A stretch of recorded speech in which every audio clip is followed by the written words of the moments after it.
Bonjour, aujourd'hui on va faire le pâté de porc au laurier et à la coriandre en grains moulus. Alors mon morceau préféré c'est l'échine, mais vous pouvez mettre un autre morceau, il n'y a pas de problème. J'en ai acheté à peu près 1,4 kg, maintenant on va dégraisser, désosser. Voilà, j'ai enlevé tout ça. Il me reste de la viande maigre qu'on va mettre au robot coupe avec le couteau et la touche pulse pour le hacher grossièrement. Voilà, comme ça là. Alors j'en ai 875 grammes. Alors on va décongeler au micro-ondes 100 grammes de fond de légumes. On l'ajoute à la viande. On met du sel, du poivre, de la coriandre en grains moulus. On mélange. On en prend un tout petit peu qu'on fait cuire dans un verre au micro-ondes quelques secondes. On goûte et puis on recommence si nécessaire. Voilà, alors j'ai mis 2,5 cuillères à café bombées de coriandre moulu.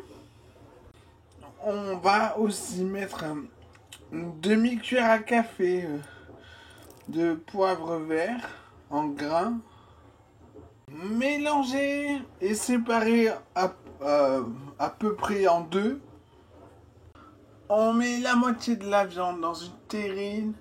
On l'étale bien. On fait une rangée de feuilles de laurier. Et là, c'est des petites. J'ai coupé en deux la grosse pour finir. Puis, on met l'autre moitié. Puis, dans la plaque noire du four, avec de l'eau chaude du robinet, on met au milieu, devant le ventilateur, à 180 degrés, ventilé, départ à froid. Quant aux os, déchirer le gras dans un plat, dans le four.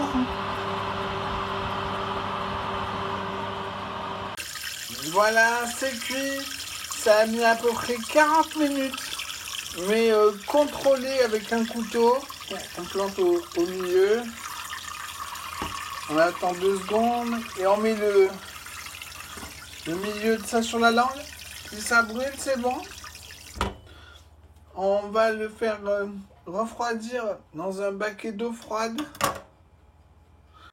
Quant aux os, laissez-les tempérer puis à la poubelle.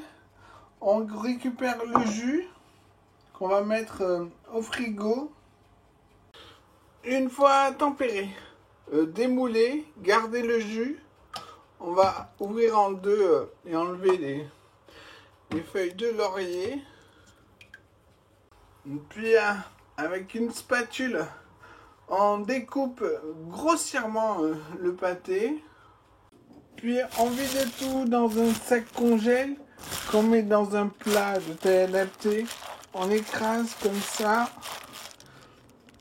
Puis avec une paille, on la met dans le sac. On aspire le maximum d'air possible. Puis on met un lien bien fermé. Un poids et au frigo jusqu'à demain. Une fois réfrigéré, démoulez-le, enlevez le liquide au fond. Après, vous pouvez vous en servir pour vos cuissons. Le lendemain, on enlève le sac. Ça fait un énorme pâté quand même. Ouais, il se tient à peu près. On peut le servir avec une salade verte et pourquoi pas du riz. Il est aussi moelleux qu'une tranche de jambon. Il est vraiment très savoureux. Il n'y a pas d'équivalent dans le commerce. Et voilà, bon appétit!